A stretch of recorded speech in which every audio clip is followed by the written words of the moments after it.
오늘 저는 또 이사야의 말씀을 계속 강의하도록 하겠습니다. 오늘은 공의로운 하나님과 정의로운 방백들이라는 제목입니다. 공의로운 하나님이라는 것은 우리가 지금까지 우리의 인생사 이 역사 가운데 이 공의롭고 정의로운 것이 사실 하나님의 통치의 방법이기도 하고, 또 하나님께서 원하시는 이 인류의 어떤 삶의 시스템이다, 이렇게 말씀드릴 수 있습니다. 그럼에도 불구하고 현재 우리가 살아가고 있는 이 세상에는 공의롭다, 정의롭다는 말이 사실 사라졌다고, 그 말이 무슨 뜻인지 잘 이해하지 못할 만큼 혼탁하고 어렵다고 그렇게 말씀드릴 수 있습니다. 우리나라 정치를 봐도 그렇고요, 세계 지금 정세를 봐도 그렇고, 이 정의롭다는 것이, 공의롭다는 것이 이 도대체 뭔가 하는 어떤 그런 의문을 품게 됩니다. 과거의 수천 년 전만 해도 서양사도 그렇고, 또 그리고 동양사도 그렇고, 여기에 보면 이 사람들이 우리가 공자로 말하는 공자, 노자, 장자 이런 사람들이 맹자 이런 사람들이 말하는 어떤 정치 철학이 있을 때가 있었고, 또 플라톤이나 아니면 아리스토텔레스와 같은 그런 사람들의 어떤 시대가 있었습니다. 그런 시대의 사람들이 생각하는 것이 무엇이냐면 바로 이 어떻게 하면 정의로운 세상을 만들 것인가, 혹은 또 공의로운 세상을 만들 것인가 하는 그런 어떤 목표를 가지고 그 사람들이 어떤 철학을 가르쳐서, 그 철학이라는 것이 우리 개인의 삶을 윤택하게 복되게 하는 것 같지만 사실 그 사람들이 주장한 대부분의 내용은 정치 시스템을 어떻게 할 것인가 하는 내용이었습니다. 그 사회가 보니까 이 사람들이 어떤 왕이 되거나 아니면 어떤 정치 시스템이 들어오게 되면 그것이 항상 이 사람들을 괴롭히고, 또 사람들을 못 살게 굴고, 또 뭔가 가난하고, 또 없는 사람들은 오히려 또 살아가는데 힘이 들고, 뭔가 좀 곤모술수를 부리고, 또 그렇게 하는 사람들은 좀 득세하고, 이런 것들을 보다 보니까 과연 이 사람들을 평안하게 또 어떤 나라를 이끌어가는 어떤 그런 지도자들의 어떤 덕은 무엇인가, 그리고 그런 사람들을 가르치고 그런 사람들에게 그런 사람들이 마땅히 품어야 될 어떤 철학적인 어떤 사고가 무엇일까, 그런 것들을 이제 얘기하고 서로 이제 토론하는 것이 바로 제자백과나 아니면 서양 철학의 어떤 근본적인 우리가 잘 알고 있는 그리스 철학이다, 이런 것의 어떤 그런 근간이다, 그렇게 얘기할 수 있습니다. 결국 말하면 그런 것이 지금 우리가 한 2000년 이상 이렇게 흘러왔지만 그런 철학을 아무리 하더라도 사실 별로 변경된 게 없죠. 좋은 면이 있긴 합니다만, 여러분 잘 생각해 보십시오. 옛날에 켈트족이라고 있었습니다. 켈트족이라고 지금 유럽에 있는 그런 사람들, 그리고 로마 시대에 그 유럽 쪽에 살고 있던 이민족, 야만족을 말합니다. 이 사람들 옷을 벗고 다녔거든요. 옷을 벗고 다녀서 켈트라고 얘기한답니다. 그런 사람들이요, 변화되었는데 뭐 때문에 변화됐는지 아시죠? 예수 때문에 변화된 겁니다. 기독교 때문에 변화된 거예요. 우리나라도 여러분, 우리나라에 기독교가 들어오기 전에 어떤 상태였습니까? 이 정말 말하기는 좀 곤란하지만 아주 좀 형편없는 그런 어떤 나라였습니다. 선교사들이 와 보니까 너무 형편없었죠. 그럼 선교사들이 살아가던 그 시대는 좋았냐? 그렇지도 않았다는 것입니다. 그래, 결국 한마디로 얘기를 하면 공평과 정의는 하나님의 가치고 하나님을 믿는 사람들이 가져야 될 마땅한 아주 중요한 정치 철학이다, 이렇게 말씀드릴 수 있습니다. 그래서 우리 현대에 와서 근대 이후에 기독교가 이 정치 철학에 미친 영향이 많습니다. 그것이 이 정치 철학에 영향을 미치다 보니까 그래도 민주주의가 생기고, 이 민주주의 안에서 또 어떤 좀 좋은 그런 부흥된 그런 어떤 그 사회 시스템 자체가 개발된 것입니다. 원래 그것이 있었던 것이 아니고요. 그래서 여러분, 아수르나 그다음에 바벨론 혹은 로마, 그리스 이렇게 얘기하지만 그 시대의 어떤 그 정치를 한번 이렇게 연구를 해보면 그게 특별히 우리 시대와 비교한다면 특별히 사람들을 위한다거나 좋은 정책이었다, 이렇게 말하기가 참 곤란한 어떤 그런 정치 시스템을 가지고 있고, 또 군사 시스템을 가지고 있습니다. 그래서 결국 말씀드린다면 우리가 최종적으로 하나님의 그리스도인 믿는 사람으로서 우리가 어떤 세계를 지향하느냐, 어떤 정치 시스템을 지향하느냐 이러면 공의롭고 정의로운 그런 시스템을 지향한다 하는 것입니다. 그러면 예수님께서 이 땅에 다시 오셔서 이 땅에서 이 땅을 다스리게 될 그런 어떤 세상이 온다고 하면 누가 그 예수님의 명령을 따라서 예수님의 어떤 은혜를 따라서 정치를 하게 될까요? 그것은 그 사람이 공의롭게 정의롭게 길러지고 양육된 사람들이 방백으로 나서게 됩니다. 그래서 하나님께서 예수님께서 우리에게 요구하시는 것이 단순히 그냥 백성의 어떤 한 사람으로서 그냥 억지로 그리스도인으로 잘 살아라 이 정도를 요구하는 것이 아니고 사실 우리에게도 하나님께서 사명을 주시는데 그것이 뭐냐면 내가 가지고 있는 이런 평민적인 어떤 사고 보통 사람들이 가지고 생각이 어떤 도전하지 않고 그렇게 살아갈 것이 아니고 너희가 좀 도전을 해라 하는 것입니다. 그래서 여러분 왕 같은 제사장이요, 택하신 나라요, 어떤 그런 하나님의 백성이라는 그런 어떤 이 타이틀을 우리에게 붙여주신 이유가 무엇입니까? 이 세상이 주님이 다스리는 그 나라가 되면 이 공의롭고 정의로운 방백들이 나서게 된다는 그런 시대를 우리에게 말씀하신 것입니다. 그러므로 오늘 이사야의 말씀에도 잘 이렇게 살펴보면 이사야고 우리가 지금 32장의 말씀을 보고 있지 않습니까? 이사야의 말씀이 단락적인 그러니까 대략적인 구분을 보면요. 이 이사야의 말씀에 오늘 28장에서 지금 우리가 계속 보고 있는 28장 32장까지 봤습니다만 28장에서 35장까지 어떤 내용을 하고 있냐면 메시아 왕국의 승리라는 것을 말하고 있습니다. 메시아 왕국이 승리한다는 것은 메시아인 예수께서 이 땅에 재림해 오시면 악한 자들이 그리고 또 악한 나라들이 심판받고 정의와 공의로 다스리는 메시아가 오시면 그들과 그 예수께서 임명하시고 예수님께서 임명하시는 그런 하나님의 사람들이 방백이 될 것이다 하는 그런 메시지들을 사실 이게 계속 이렇게 말씀하고 있는 것입니다. 우리는 주로 종말론 이렇게 예수님이 재림해 오신다 이러면 우리는 어떤 생각이 많이 가지고 있냐면 주님이 오시면 우리가 그때쯤 되면 우리가 그 융육표를 받고 그때 고통을 받느냐 그런 생각만 계속 하게 되지만 사실 성경이 우리에게 말씀하고 있는 것은 여러분 고통스러운 날이 있긴 하지만 그래도 믿고 의지하는 자에게는 충분히 하나님께서 그 시대를 겪어낼 수 있는 힘도 공급하시고 안전한 장소도 공급하시고 어떤 역할들을 감당해가면서 어떤 시기를 넘어갈 수 있는 그런 여지를 우리에게 공급하신다는 것 사실을 우리가 잘 이해할 필요가 있습니다. 그래서 결국은 하나님께서 만들으실 정치 시스템은 지금처럼 가난한 사람들이나 힘없는 사람들이 어려운 시기가 아니고 하나님께서 진짜로 다스리는 그런 정의롭고 공의로운 시대를 이렇게 만들어낸다 하는 것입니다. 이사야 24장에서 27장까지 보면 우리가 13장에서 여러분 13장에서 23장까지 어떤 이야기를 봤습니까? 이방 나라들에 대한 어떤 심판을 우리가 한번 봤습니다. 이방 나라들의 심판이 거기에는 여러 나라들이 나오죠. 그리고 24장부터 또 27장까지는 이사야의 소묵시록에 얘기하는 것처럼 요한계시록에 나와 있는 것 같은 그런 이야기들이 이사야 24장에서 27장까지 있습니다. 그래서 이사야 24장과 27장의 이야기를 잘 이해하는 사람이 요한계시록의 이야기를 잘 이해할 수 있다. 그런 얘기를 몇 번이나 드렸습니다. 그리고 그 이후에 하나님께서 예수님께서 이 땅에 오시면 하나님께서 이 땅을 어떻게 할 것이다 하는 이야기가 바로 이어지게 되는데 그것이 바로 28장에서 35장까지 있습니다.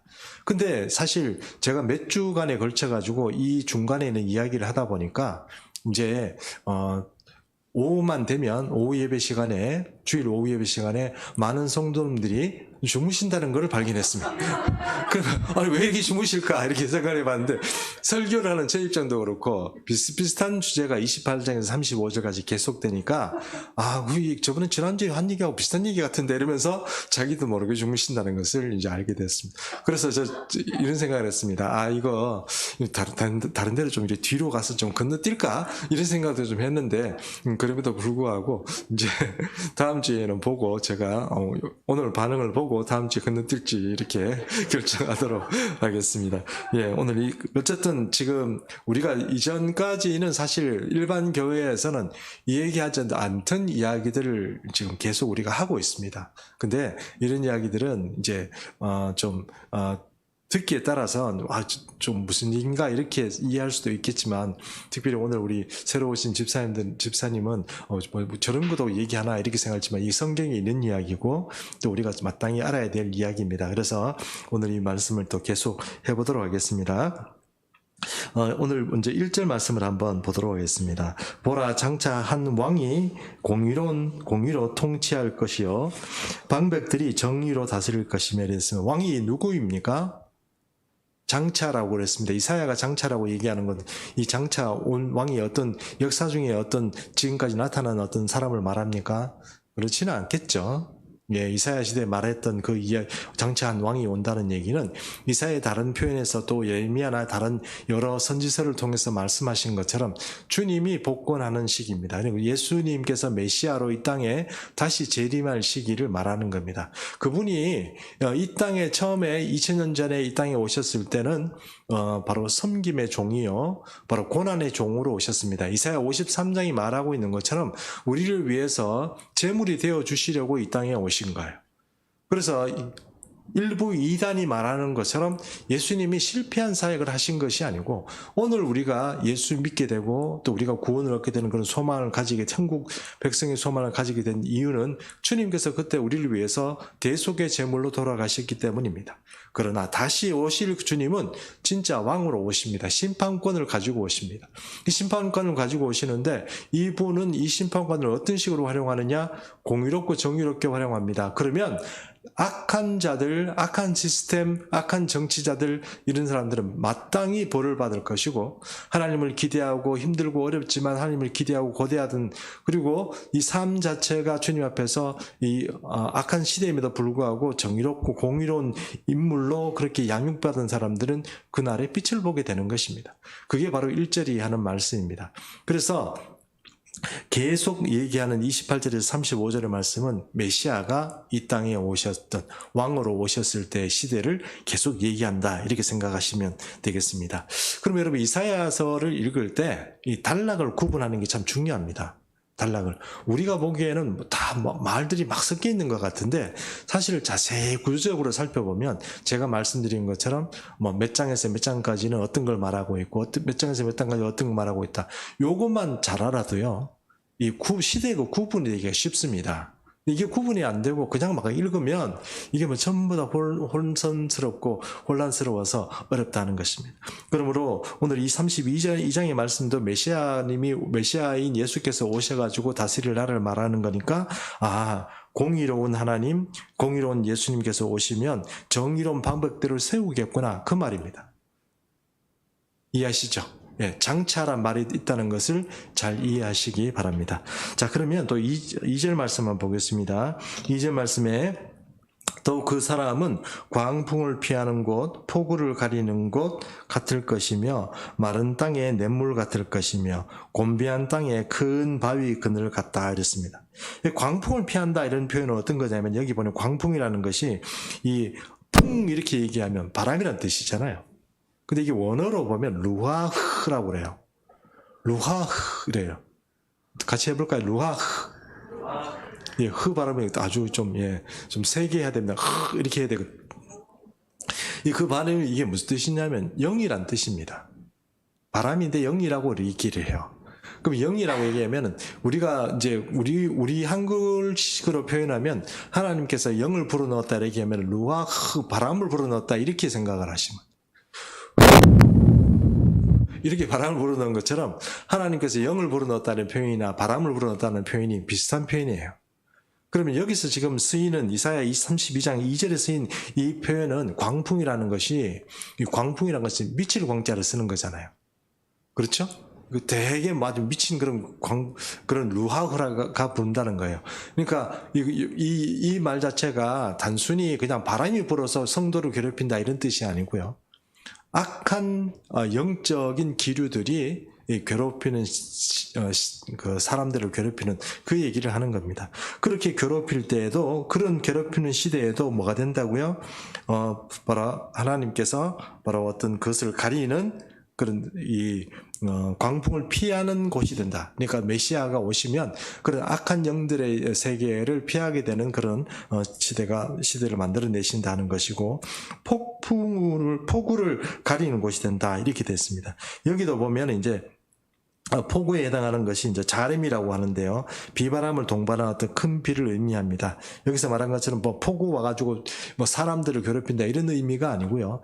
폭우처럼 이 혼란한 어떤 것이 이스라엘 사람들을 혹은 믿는 자들을 괴롭히겠지만, 그럼에도 불구하고 이 메시아가 오시면 그분이 이 모든 것을 막아서 안전한 시대를 만들어 간다 하는 그 의미입니다.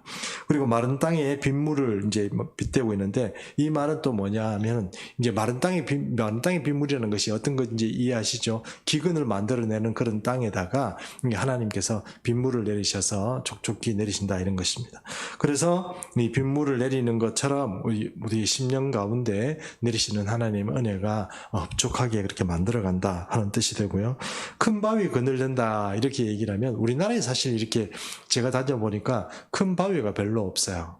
큰 바위가 없는데, 큰 바위는 어떤 거냐면은 여러분, 진짜 산만한 바위를 말합니다. 그런 산만한 바위를 말하는데, 그 이스라엘 땅은요, 이 사막 기후이기 때문에 굉장히 덥습니다. 직사광선이 이렇게 내리쬐면은요, 사람이 정말 힘들어요. 근데 제가 한 번은, 저 미국에 있을 때 어떤 제가 아는 목사님이 학교에서 집이 제법 멀어요. 근데 이분은 한 번씩 걷는 걸 좋아한대요. 그래가지고, 선글라스도 안 끼고, 머리에 모자도 없이 그냥 한번 학교에서 걸어왔는데, 2시간인가 이렇게 걸어온 거예요. 햇빛이 아주 쨍쨍한 날에. 대한민국에서 여름에 2시간 걸을 수 있습니다. 괜찮아요. 근데 여러분, 자기는 괜찮은 줄 알았는데, 그래가지고 며칠 동안 못 일어났습니다. 괜찮은 줄 알았는데, 이 열이 너무 뜨거우니까, 이 열 때문에요. 이 사람이 올 때만 해도 괜찮았어요. 그 다음에 사람이 밥 먹으러 안 나오는 거예요, 레스토랑에. 그래가지고, 왜 이러냐고 물어보니까, 학교에서 걸어왔더니, 죽을 뻔했다 이러더라고요. 그래서 이 사막 교훈은 그래요. 자기도 모르게 사람이 열사병 이런 거에 이렇게 막 시달립니다. 근데 거기에 이제 그늘이 있으면 어떻게 되냐면, 우리 여름하고 또 틀리죠. 아주 시원합니다. 그래서 그늘이 있다는 얘기는 그 사막 기후에 있는 얘기는 굉장히 보호한 안전한 장소라는 의미거든요. 그러면 이 하나님께서 이 땅에 예수 메시아께서 이 땅에 오셔서 다스릴 나라는 지금 방금 4개의 어떤 위험한 세상들, 위험한 어떤 그런 이 처지에 놓이게 되는 이 사람들에게 아주 좋은 그런 안전하고 편안한 시대를 주님께서 주신다 하는 뜻입니다. 여기 참 이해하기 힘든 말이 있는데요. 오늘 이게 3절 말씀입니다. 여기 보면, 보는 자의 눈이 감기지 아니할 것이요, 듣는 자가 귀를 기울일 것이며. 이게 참 말이 좀 어렵죠. 이게 좀 우리나라 말로 좀 해석해 놓은 다른 번역서도 조금 어렵게 되어 있습니다. 이게 무슨 얘기냐면 이런 겁니다. 여기 보면 보는 자의 눈이 감기지 아니한다 이런 것은, 여러분 우리가 영적으로 어둡다 혹은 영적으로 밝다 이런 얘기를 하지 않습니까? 그럼 사실 우리가 지금 이런 이사야서를 보고 그러지만, 우리가 대부분의 사람들이 영적으로 어둡다 보니까 말씀도 잘 알지 못하고, 하나님께서 어떤 시대를 어떻게 이끌어가는지도 잘 모르고, 시대를 읽는 눈도 좀 약하고, 우리가 다 그렇게 안목이 좀 좁잖아요. 그죠? 그런데 이 메시아가 오시는 날에는 어떻습니까? 눈이 트인다 이런 뜻입니다. 안목이 트이고 영적인 소견이 밝아지고, 이렇게 해서 하나님께서 뭘 하시려고 하는지, 하나님 뜻이 무엇인지 그런 것들을 명확하게 볼 줄 아는 눈이 생긴다는 것입니다. 이게 3절의 말씀의 의미예요. 그럼 그 뒤에 나오는 거 보면, 듣는 자가 귀를 기울인다 이런 얘기는 뭡니까? 하나님 말씀을 순종하여 잘 듣고 그렇게 살아가게 된다 하는 것이 바로 이 3절의 말씀입니다.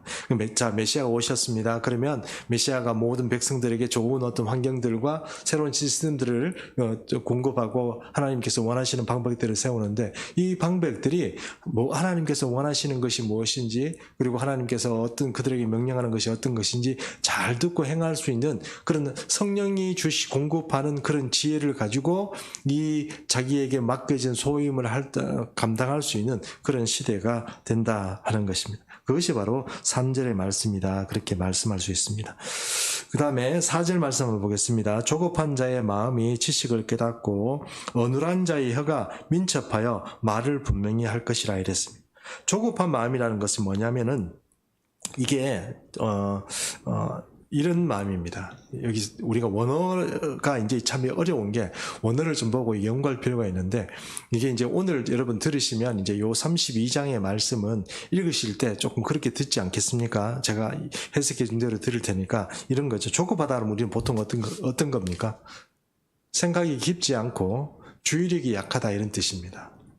그래서 뭔가 어떤 일을 할 때 깊이 생각해 보지 못하고 뭐 어떤 일을 좀 그르치는 어떤 경향이 있는 사람을 가지고 조급하다, 이렇게 얘기를 하거든요. 근데 그것은 한글의 설명이고, 원어가 가지고 있는 뜻은 어떤 뜻이냐면 뭔가 주의력이 약하다, 이런 뜻이에요. 그러니까 주의력이 약해요. 하나님께서 우리에게 명령하시고 또 그런 것들을 우리가 잘 못 알아듣는다, 이런 뜻이에요. 우리 자신은 그렇잖아요. 여러분 사실 저도 그렇고, 저도 중학교 때부터 이제 친구들 따라 교회 다니기 시작했고, 그땐 정신없이 친구 좋아서 다녔고, 은혜 받는다고 은혜 받고 이렇게 했지만, 사실 여러분, 우리 가운데 하나님께서 은혜 주시고 또 가르쳐 주시고 깨닫게 하시고 또 설교를 통해서 우리 가르쳐 주신 게 얼마나 많습니까? 근데 우리 속에 얼마나 남아 있습니까? 제가 아무리 생각해봐도 옛날에 설교 들었던 거 별로 몇 개 기억 안 납니다. 어떤 분들은, 우리도 대부분 그렇잖아요. 다음 주에 여러분, 지난주에 제가 설교했죠? 여쭤보면 대답할 사람 없을걸요? 그런 것처럼 우리는 잘 잊어버리고, 뭔가 하나님께서 날마다 우리에게 공급하시고 또 우리에게 날마다 주지만, 이게 우리가 조금 뭔가 주의력이 약합니다. 요게 바로 오늘 여기서 말하는 조급하다는 말의 의미입니다. 그럼 이 조급한 사람이 이제 하나님에 대한 어떤 기억이나 말씀의 어떤 기억이나 이런 것들이 많이 잊어버림에도 불구하고, 우리 주님께서 오셔서 다스리는 그 나라는 어떻게 됩니까? 이 마음이 지식을 깨닫고, 그렇죠? 깨닫게 된다는 겁니다. 지식을 깨닫고, 이거 주님이 참 이런 어떤 복도 은혜 가운데서 이렇게 살아가고 기쁘게 어떤 하나님의 말씀대로 살아갈 수 있는 그런 은혜가 있다 하는 것이, 그런 시대가 된다는 것이죠. 그리고 여기 보면 어눌한 자의 혀가 민첩하여 말을 분명히 할 것이다 이랬습니다. 이게 말을 민첩하다, 말이 어눌한, 지금 말을 좀 떠듬떠듬하고 뭔가 이렇게 더듬는 것처럼 말도 잘 못하고 논리도 없고 막 그런 어떤 말을 하는 사람이 갑자기 말이 많아졌다는 뜻이잖아요. 말이 많다는, 민첩하다는 건 말이 혀가 막 빨리 들어간다는 뜻이잖아요.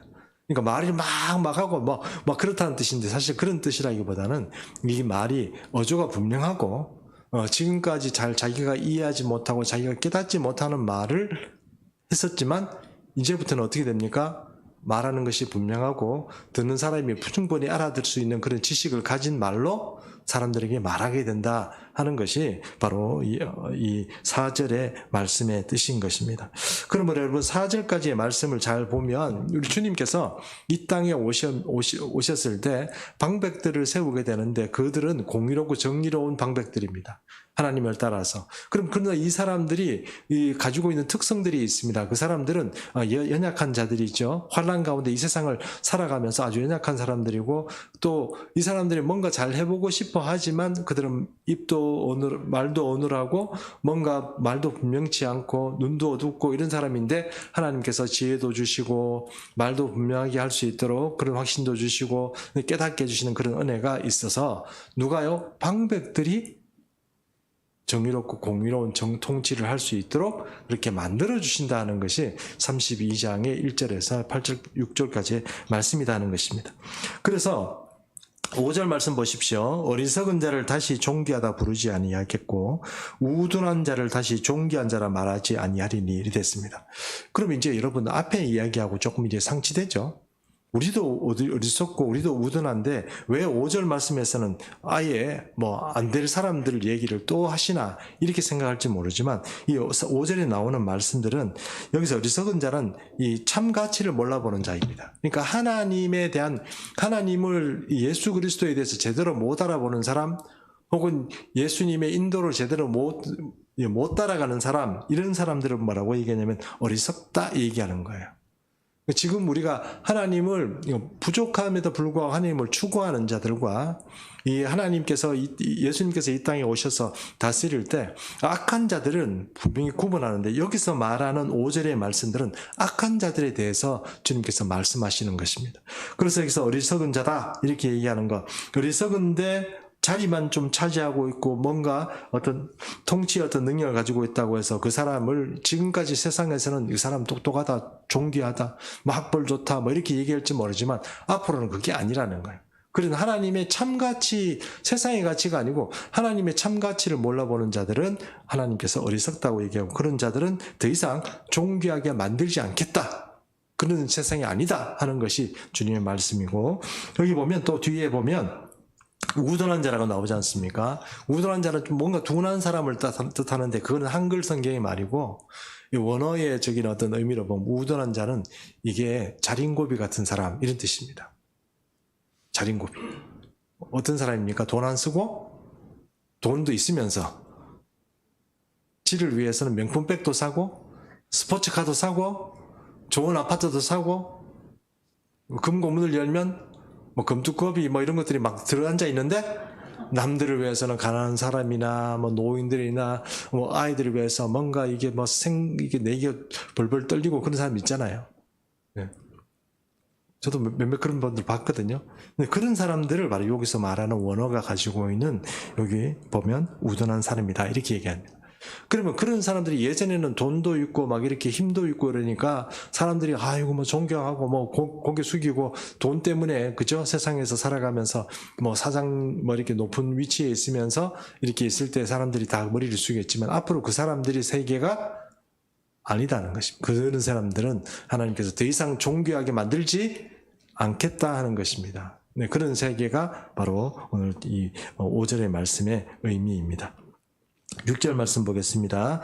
이는 어리석은 자는 어리석은 것을 말하며 그 마음에 불의를 품어 간사를 행하며 패역한 말로 여호와를 거스리며 줄인 자의 속을 비게하며 목마른 자에게 마실 것을 없어지게 할 것이며 7절 계속 읽습니다. 악한 자는 그 그릇이 악하여 악한 계획을 세워 거짓말로 가련한 자를 멸하며 가난한 자가 말을 바르게 할지라도 그리함이 이거니와 이래 됐습니다.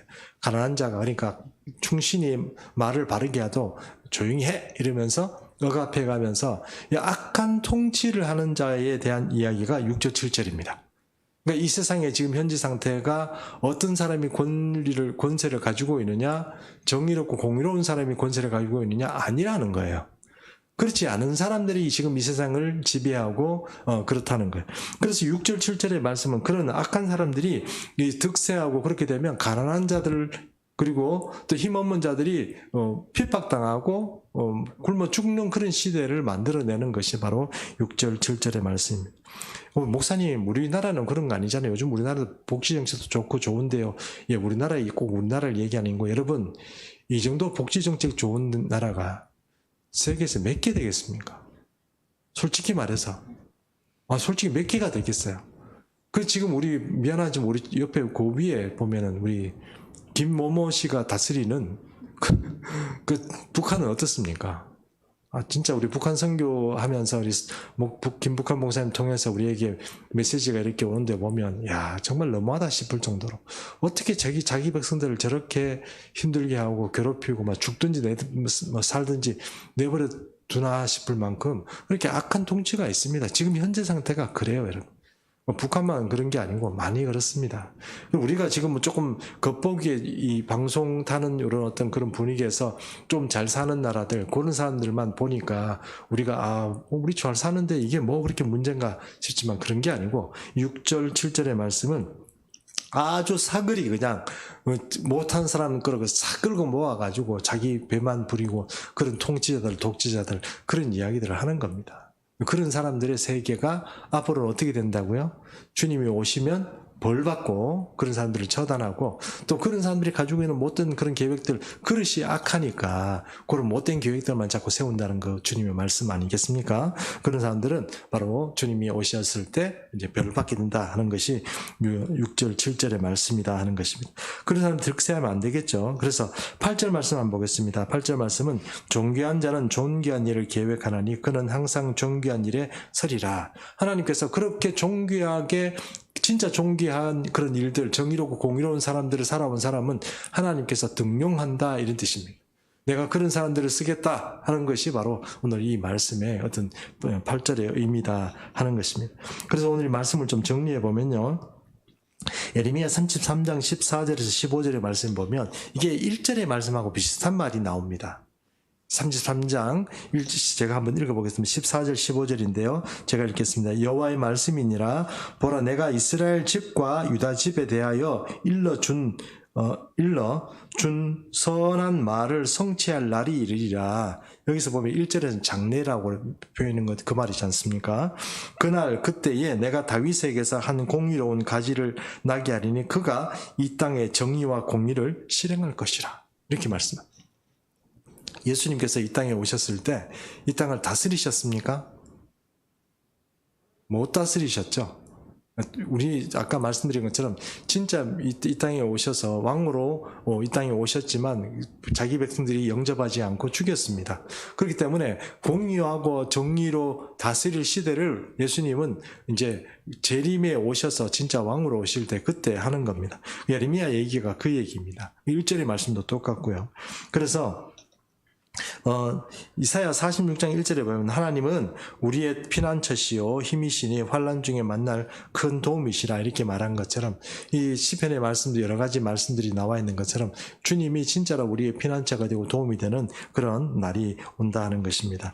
여러분 성경의 말씀을 보면 종말의 시간에 사람들이 걱정하는 게 뭐냐면 우리가 진짜로 예수님 오실 때쯤 되면 고난 받는 시기가 오냐 우리는 그거 어떻게 해야 되냐 이렇게 말씀을 하고 우리는 다 죽어야 되냐 뭐 그런 생각을 하시는데 여러분 그게 아니고 분명히 말씀드리지만 주님은 주님을 의지하고 믿음으로 신뢰하는 자에게는 피할 길을 분명히 예배하고 계신다는 것을 그것은 기적 같은 이야기일 수도 있지만 반드시 그런 것을 있다는 것입니다. 그러므로 우리는 어떤 그런 종말의 이야기 때문에 너무 마음이 흔들리거나 동요될 게 아니고 주님 잘 믿으면 여러분 그 문제 아무 문제 안 됩니다. 그러니까 뭐 세상이 어떻게 설명하든 간에 그런 종말의 문제를 여러분 걱정하지 마시고 정의롭고 공유한 사람으로 그렇게 계속 이렇게 살아야 되겠다는 것입니다. 자, 오늘의 말씀의 결론입니다. 우리가 정말 그리스도인이라면 우리 삶에서 살아가다 보면 우리도 어떤 위치에 있을 때가 있습니다.